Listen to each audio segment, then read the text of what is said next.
Hello friends, welcome back to my YouTube channel. कैसे हो आप सब लोग? उम्मीद करती हूँ आप सब अच्छे होंगे, खैरियत से होंगे, बहुत ज़्यादा अपना ख्याल रख रहे होंगे। घर और किचन के कुछ कामों को अगर टिप्स और ट्रिक के साथ किया जाए तो जिन कामों को करने में हमारा काफ़ी टाइम और पैसा खर्च हो जाता है, तो उन कामों को हम बहुत ही आसानी से कम टाइम में और आसानी से कर भी पाएंगे और खर्चा भी कम होगा। आज मैं आप लोगों को कुछ ऐसे ही टिप्स ट्रिक्स लेकर आई हूँ जो बहुत यूजफुल होंगे आपके लिए। तो मेरी जो फर्स्ट टिप है वो संतरे को लेकर है। जैसे ही मौसम चेंज होते हैं वैसे ही सीजनल फ्रूट भी आने लगते हैं और हमें सीजनल फ्रूट खाने भी चाहिए। ऑरेंज ऐसा फ्रूट होता है जो सभी लोग बहुत ज्यादा पसंद करते हैं, खासकर बच्चों को तो ये बहुत ही ज्यादा पसंद होता है। लेकिन हमें इस बात का डर रहता है कि अगर बच्चे खाएंगे तो उनको सर्दी जुकाम नहीं हो जाए। तो आज मैं ऐसा ही टिप आपको बताऊंगी कि जिससे सर्दी जुकाम नहीं होगा और हर कोई इसको बड़ी आसानी से खा सके। आपको एक कांटा ले लेना है जो हम चाउमीन वगैरह या फास्ट फूड वगैरह खाते हैं, जिससे बस वही लेना है और इसी तरह से जैसे मैं होल कर रही हूँ इसमें, तो वही आपको करना है।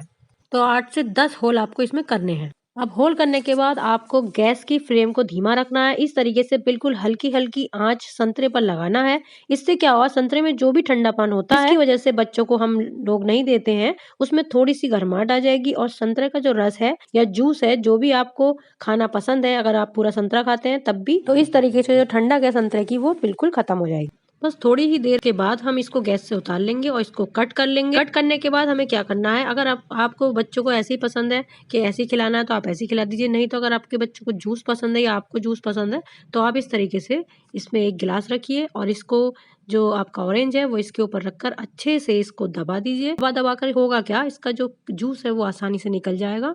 तो ये देखिए अभी मैंने हाफ ऑरेंज का ही जूस निकाला है, दूसरे का जूस भी आप इसी तरीके से निकाल लीजिए। तो ये देखिए आप जितना भी ऑरेंज में जूस था आप इजीली इस तरीके से आप निकाल पाएंगे और कम से कम ये हाफ ग्लास हमारा रेडी हो गया है। और अब मैं इसको छान लूंगी, आप भी इसको अच्छी तरीके से छान लीजिए और जितना भी इसका जो पल्प वगैरह है वो इसमें छन्नी में आ जाए और आपका हाफ ग्लास रेडी हो जाए। तो देखा आपने, बिना जूसर की मदद से हमने अच्छी तरह से इसको रेडी कर लिया है, आराम से जूस निकाल लिया और अब आप आराम से इसको पी सकते हैं। अब दूसरी टिप मेरी जो है वो पर्दों को लेकर के है। तो आपको कोई भी बैंगल ले लेना है इस तरह का और अपने पर्दे की प्लेट्स बनानी है। होता क्या है, ज्यादातर हम लोग कुछ इस तरह से ही पर्दे अपने घरों में डालते हैं, बट घर में अगर कोई फंक्शन वगैरह, शादी पार्टी या कोई भी ओकेजन हो तो कभी कभी हमारा मन करता है कि घर में कोई डेकोरेशन में कुछ डिफरेंट किया जाए। तो जब प्लेट्स आपकी हो जाए तो इसमें आपको थोड़ा सा पार्ट बैंगल के अंदर डालना है और थोड़ा सा पोर्शन पर्दे का इस तरह से, देखिए कुछ इस तरह से बाहर को निकाल देना है। और इसको करने में ज्यादा टाइम भी नहीं लगता है और बनने के बाद ही बहुत ही ज्यादा खूबसूरत लगता है। तो बस कुछ इसी तरह से आपको पर्दे के पोर्शन को फ्लावर वाला लुक दे देना है। बस थोड़ा थोड़ा कपड़ा सेट करके निकाल देना है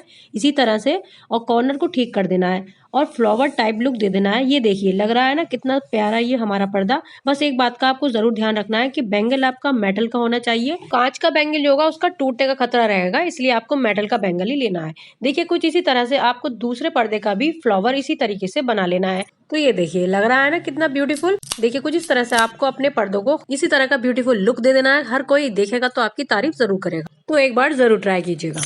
अब जो अगली टिप है वो मेरी बर्तनों को लेकर के है। अब बर्तन धोने का काम तो रोज का है, लेकिन क्या करें जब ज्यादा ठंड पड़ती है, टंकी का इतना ठंडा पानी होता है कि हमें इतनी परेशानी होती है कि अब कैसे करें। तो उसके लिए आपको एक सॉक्स ले लेना है, नया पुराना कोई भी ले लीजिए। थोड़ा सा बस इतना ध्यान रखना कि थोड़े मोटे होने चाहिए। तो इस तरीके से आपको अपने दोनों हाथों में पहन लेने हैं जिस तरीके से मैं पहन रही हूँ। वैसे तो काफी लोग मार्केट में जो सिलिकॉन रबड़ वाले ग्लव्स आते हैं बर्तन धोने के लिए उनका भी यूज करते हैं, लेकिन अगर आप फालतू पैसा खर्च नहीं करना चाहती, 1-1.5 महीने की बस ये ठंड रह गई है, तो उसके लिए आप ये आसान सी टिप यूज कर सकते हैं इस तरीके से जैसे मैं यूज कर रही हूँ। आपको पॉलिथीन इस तरीके से चढ़ा लेनी है हाथ में और एक रबड़ बैंड आपको लगा लेनी है।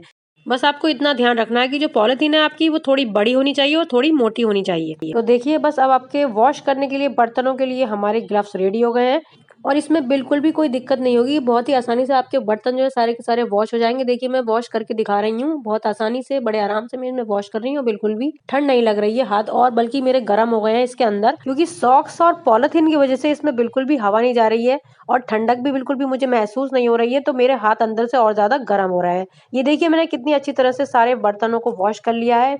मैं अभी थोड़े से बर्तन आपको वॉश करके दिखा रही हूँ। देखिए इस तरीके से आप बिल्कुल भी आपको परेशानी नहीं होगी और अच्छे से आप सारे बर्तनों को धो सकेंगे। अब मैं इनको वॉश करके भी दिखाऊंगी कि ये कितने अच्छे से क्लीन हो गए हैं। जितने भी आपके झाग है पहले तो आप वो धो दीजिए अपने हाथों में से और उसके बाद में आप सारे बर्तनों को इस तरीके से वॉश कर लीजिए। तो ऐसा नहीं है कि पॉलिथीन और सॉक्स पहनकर हमारे जो बर्तन है वो क्लीन नहीं हो रहे हैं। तो ये देखिए मैं अच्छी तरह से इनको धुल करके भी दिखा रही हूँ। ये बहुत सिंपल है और बहुत ही ज़्यादा ईज़ी है, फ्री का आइडिया है और यहाँ आपका 1 रुपया भी खर्च नहीं करना है और बहुत ही ईज़िली आप बर्तनों को वॉश भी कर सकते हैं और आपके हाथ भी बिल्कुल भी नहीं भीगेंगे और ठंडे भी नहीं होंगे और इसको करने में ज़्यादा टाइम भी नहीं लगता है। बस पॉलिथीन मजबूत होनी चाहिए, बस इसका ध्यान रखना है आपको। देखिए मैं आपको पॉलिथीन भी निकाल करके दिखा रही हूँ। मेरे हाथ बिल्कुल सूखे हैं, बिल्कुल भी नहीं भीगे हैं, सॉक्स बिल्कुल साफ हैं और ये देखिए मेरे हाथ बिल्कुल साफ हैं और ठंडे भी नहीं हो रहे हैं और बहुत अच्छे से इसमें गर्म भी हैं। तो इस तरीके से आप अपने बर्तनों को वॉश कर सकते हैं और अपने हाथों को सुरक्षित रख सकते हैं पानी से भी और खराब भी नहीं होंगे। तो जब बहुत ज़्यादा ठंड पड़ रही हो तो आप इस ट्रिक को ज़रूर अपनाइए और अपने काम को आसान बनाइए। तो है ना ये बहुत ही यूज़फुल आइडिया, तो आप ट्राई ज़रूर कीजिएगा। अगली टिप जो है वो मेरी कैसरोल को लेकर है। वैसे तो हॉट पॉट में हम लोग ज्यादातर रोटियां रखते हैं, बट कभी कभी हम लोग कभी कभी उसमें सब्जी, ग्रेवी, चावल वगैरह भी रख लेते हैं। बट क्या होता है ना कि ये कुछ टाइम बाद हमारे जो हॉट पॉट में थोड़ी सी स्मेल आने लगती है। वॉश कर लेते हैं उसके बाद भी फिर भी हल्की हल्की उसमें से आती है। तो आपको क्या करना है, बहुत सिंपल सा बहुत आसान आइडिया बताऊंगी। आपको सिर्फ एक माचिस की तीली लेनी है, एक ले लीजिए या 2 ले लीजिए और वो हॉट पॉट के अंदर रख दीजिए और इसको 10 से 15 मिनट के लिए बंद करके रख दीजिए। एक बात आपको ये ध्यान रखनी है कि आपका कैसरोल जो है वो प्लास्टिक बॉडी का अगर है अंदर से, तो आपको तिली का यूज नहीं करना है, ये सिर्फ स्टील बॉडी में ही आप यूज कर सकते हो। तो देखिए इस तरीके से आप अपनी तिली निकाल लीजिए और इसे किसी भी टिश्यू पेपर से आप क्लीन कर दीजिए। अब आप देखेंगे कि कोई भी स्मेल आपके हॉट पॉट से नहीं आएगी और अच्छे से आपका जो हॉट पॉट है वो क्लीन हो गया है, इसकी स्मेल भी चली गई है। तो दोस्तों कौन सी टिप आपको ज्यादा पसंद आई है कमेंट बॉक्स में जरूर बताइएगा। मिलती हूँ नेक्स्ट वीडियो में, तब तक के लिए बाय।